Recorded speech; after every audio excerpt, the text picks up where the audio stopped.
Bismillahirrahmanirrahim.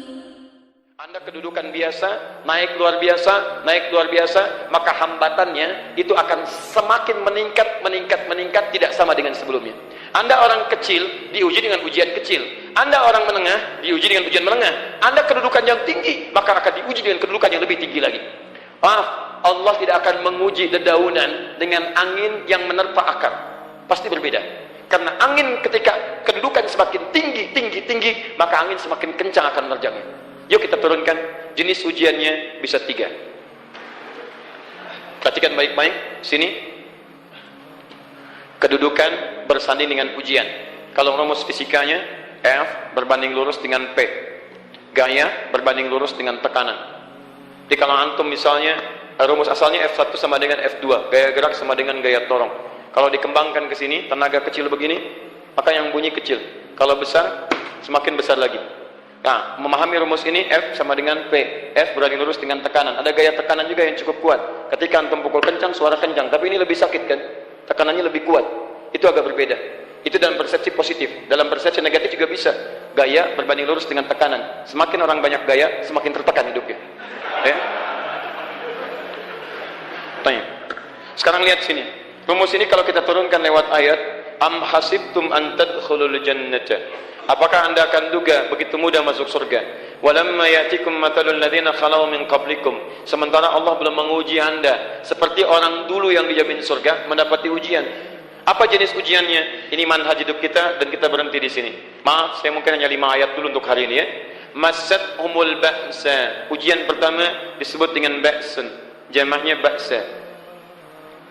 Ba'sa. Ini masih ringan. Misal, jarang ke masjid, sekarang mulai ke masjid. Begitu antum ke masjid, Allah kasih ujian sesuai dengan kadar niat antum. Kasih hujan gerimis. Ke masjid gak? Itu ba'san. Begitu antum ke masjid, orang Arab katakan, nazil matar, turun hujan. La ba'sa. Gak ada masalah. La ba'sa, tidak ada masalah.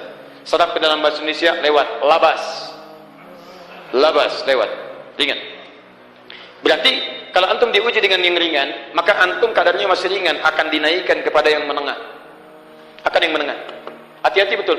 Kalau antum belum lulus yang di sini, maka antum akan terus sampai di sini, sampai lulus di sini. Sampai lulus. Antum mau berangkat ke masjid gerimis bisa. Tiba-tiba nggak jadi di rumah. Istri antum mengatakan, "Pak, kok nggak ke masjid? Hujan mah kan cuman gerimis." Takut teriak, Masya Allah. Padahal antum misalnya belum kuat untuk berangkat, maka antum akan terus diuji di sini. Lihat rumusnya, Quran surah kedua ayat 286. La yukallifullahu nafsan illa. Allah tidak akan pernah menguji seorang hamba di luar kadar kemampuannya. Jadi kalau antum masih ujian yang ringan, antum diberikan yang ringan. Antum naik menengah, diberikan yang menengah. Antum naik lagi level tinggi, diberikan ujian yang berat. Menengahnya disebut dengan darrun. Waddarra, dari ba'sun jadi darrun. Jama'nya darra. Sudah menyakiti fisik, kena fisik, sudah melukai, hujannya makin deras. Ya, kalau dalam kehidupan yang ini mungkin celaan biasa. Sudah berubah ya, Masya Allah. Sekarang jilbabnya sudah panjang, Masya Allah. Semakin panjang ya, yang ingin Batman ya, Masya Allah, udah banyak. Begitu sudah mulai pakai cadar, ninja, oh Masya Allah. Dorong, sudah nggak enak ke fisik. Dorong. Lihat rumusnya ya, lihat rumusnya baik-baik. Ini lebih menenangkan pada jiwa. Ketika Anda dalam level-level seperti ini artinya Allah sedang menaikkan iman Anda dalam level yang lebih tinggi lagi. Jadi ketika ada celaan menghunjam dalam lisan seseorang, sudah mulai menyakiti, itu sebetulnya pengakuan dari Allah lewat lisan orang itu, bahwa Anda sedang diangkat keimanan pada tingkat yang lebih tinggi. Ada yang mengatakan, kamu kenapa sih pakai jilbab begitu? Yang biasa aja kali. Yang iman biasa sudah banyak. Saya ingin menampilkan keimanan yang luar biasa. Supaya dengan iman itu saya lebih mendoakan mama. Saya menampakkan amalan-amalan. Mudah-mudahan pahalanya bisa buat mama. Masuk dengan bahasa yang baik. Masya Allah. Jadi kalau antum bisa melawan hal-hal demikian dengan bahasa yang indah, itu nyaman kepada jiwa. Kadang-kadang ada kalimat-kalimat yang tidak perlu pakai dalil, teman-teman sekalian. Kembalikan ke sini. Terakhir, wazulzilu zilzal. Zilzal. Gempa. Goyang. Dia ada ujian yang bisa menggoyangkan diri kita, membuat gempa hati kita. Antum sudah nggak kuat, kadang-kadang jalan sempoyongan, padahal nggak ada gempa di luar, cuman hati kita kayak kena goncangan, diserang sana, serang sini, nggak bisa tidur, nggak bisa makan, tawarin ini susah, itu susah. Wazulzilu, bahkan hatta yaqula Rasulullah walladzina amanu ma'ahu mata nasrullah. Sampai-sampai Rasul SAW, bahkan orang-orang beriman, bahkan yang setelahnya bisa mengatakan, kapan ini berakhir? Akan tiba masa Anda mengalami satu situasi sampai Anda mengatakan, kapan berakhirnya yang seperti ini? Serang, serang, serang. Perhatikan, jika Anda berada pada level ini, saya ucapkan selamat kepada Anda, karena Anda akan diangkat pada kedudukan yang tertinggi di antara sekian ujian yang ada. Zuzan. Artinya Allah akan naikkan Anda pada derajat yang tinggi. Karena hukum ujian tadi, la yukallifullahu nafsan illa wus'aha. Allah enggak akan menguji seorang hamba di luar batas kemampuannya. Jadi kalau Anda sudah dipandang oleh Allah siap menerima yang ini, maka Anda akan diberikan zilzal. Kalau Anda nggak mampu, Anda hanya akan diberikan darra atau ba'sun. Dimohon maaf kalau di antara jamaah yang hadir saat ini Anda merasa sedang punya masalah yang berat, membuat hati Anda goyah, saya ucapkan pada Anda, dari sekian hamba Allah yang ada di muka bumi, cuman Anda yang diberikan itu. Artinya Allah akan mengangkat derajat Anda. Hai bahagia. Dan yakinlah, bukan orang lain yang dititipkan, Anda yang diberikan. Allah percaya pada Anda, kenapa Anda tidak yakin? Bukan orang lain. Jadi mustahil Allah memberikan ujian berat kalau Anda nggak sanggup. Karena cuma Anda yang sanggup, Anda yang dikasih. Makanya jangan mengeluh. Jangan katakan, ya Allah, kenapa saya, Allah? Why me? Kata Allah, why not? Kamu yang bisa. Yang lain tidak. Dan tanpa harus Anda menuliskan status. Memang cuma saya yang sanggup. Oh, Masya Allah. Gak usah. Sadari. Kalau bukan sayang, Allah itu punya sifat adil. Nggak mungkin menukar sesuatu di luar kadarnya. Antum tahu cicak? Halo? Jangan katakan wallahu alam. Cicak. Cicak. Baik. Bagaimana aktivitasnya? Merayap. Di mana? Dinding. Apa makanannya? Nyamuk. Nyamuk bagaimana aktivitasnya? Terbang. Pertanyaan saya, di mana keadilan Allah? Menjadikan makhluk yang merayap, makanannya terbang. Kalau nyamuk masuk kategori pertama tadi, pintar dan tahu dirinya pintar, jadi mainan cicak. Cicak, ayo tangkap. Cicaknya cuma merayap, dianya terbang. Beruntungnya nggak ada nyamuk yang jenius. Tapi yang paling hebat, perhatikan bagaimana lisan orang tua kita menanamkan kalimat-kalimat untuk menanamkan tauhidullah subhanahu wa ta'ala. Cicak, diam, merayap. Perhatikan, yang Allah tuntut pada cicak, merayap kamu. Walaupun cuma diam-diam. Lihat baik-baik, diam, merayap. Datang seekor, Masya Allah, ketika dia merayap, nyamuk datang. Lihat, bukan cicak mendatangi nyamuk, tapi nyamuk mendatangi cicak. Kalau cicak tidak merayap, mustahil nyamuknya datang. Allah hanya tunjukkan kamu merayap ya, nyamuk datang. Sekalipun dia merayap cuma diam-diam, nyamuknya datang. Jadi hukum Allah itu kalau dipatuhi, nikmat kehidupan. Cicak gak merayap, nyamuk gak datang. Cicak merayap, nyamuk datang. Datang seekor nyamuk. Setelah itu, silakan. Jadi kalau kita teman-teman ikuti hukum Allah, mau berat, alhamdulillah, mau ringan, alhamdulillah, ya mau sedang, alhamdulillah. Begitu diangkat, artinya ada pengakuan dari Allah, iman kita akan diangkat.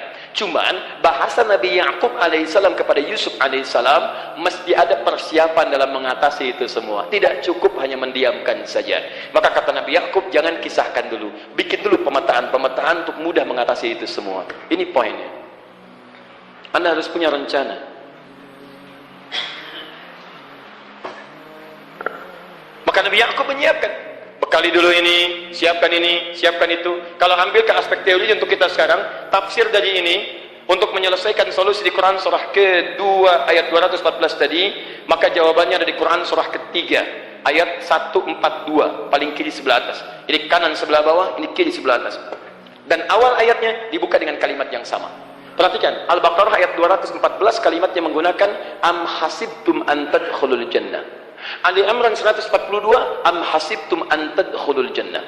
Yang Al-Baqarah itu ujiannya, walamma ya'tikum mathalul ladzina khalau min qablikum masathumul ba'sa wad-dharra wazulzilu. Yang Ali Imran itu solusinya. Am hasibtum an tadkhulul jannata walamma ya'lamillahu alladzina jahadu minkum wa ya'lamas sabirin. Saya tutup sampai sini dulu. Teman-teman perhatikan, walamma, sedangkan Allah ya'lamillahu alladzina jahadu minkum, belum melihat kesungguhan Anda untuk mengatasi berbagai persoalan kehidupan itu. Kalimat jahadu, akar katanya dari kata al-juhdu. Serius, sungguh-sungguh. Jadi kalau persoalan Anda ingin segera selesai, Anda mesti serius. Hei yang sedang kuliah, kalau mau cepat selesai kuliahnya, serius belajarnya. Pahami dengan baik. Kalau Anda nggak pernah serius, bagaimana bisa menyelesaikan pelajaran dengan baik? Hei yang sedang berumah tangga, kalau ingin baik rumah tangganya, serius dalam berumah tangga. Keluarkan hukum-hukum Allah, terapkan dalam kehidupan rumah tangga. Anda akan mendapatkan manfaatnya. Hei yang sedang berbisnis, serius dengan pekerjaan. Karena hanya orang serius yang bisa menghasilkan kekayaan-kekayaan yang terbaik. Serius dalam ibadah, karena ibadah melahirkan keberkahan dengan kekayaan yang Anda dapatkan dari titipan Allah Subhanahu wa taala. Ayo serius. Al-juhdu dibagi 3 bagian. 1, serius dalam merencanakan, disebut ijtihad namanya. Bikin rencana. Misal, maaf, tadi dalam keluarga, kalau diambil kedudukan Yusuf alaihissalam, antum tempatkan itu pada porsi pertama sebagai target. Misal, Yusuf diberikan kedudukan oleh Allah. Bagaimana anak saya punya kedudukan walaupun tidak sama dengan Yusuf alaihissalam? Cari, rencanakan, buat pemetaan. Di masa depan anak saya mesti punya kedudukan. Apa? Kalau dalam kedokteran, kedudukan dokter yang terbaik.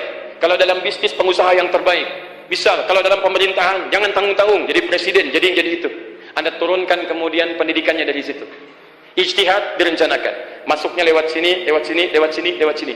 Seperti kemudian, maaf, Hannah dengan Imran rahimahumullah merencanakan hasil yang terbaik untuk Maryam, bahkan sejak dalam kandungan.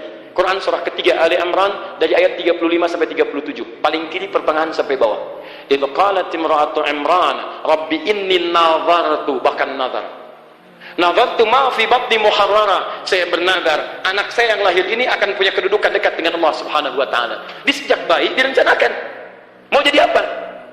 Setelah itu apa? Jihad itu kesungguhan dalam mempraktekkan, mengaktualisasikan konsep yang sudah dibuat.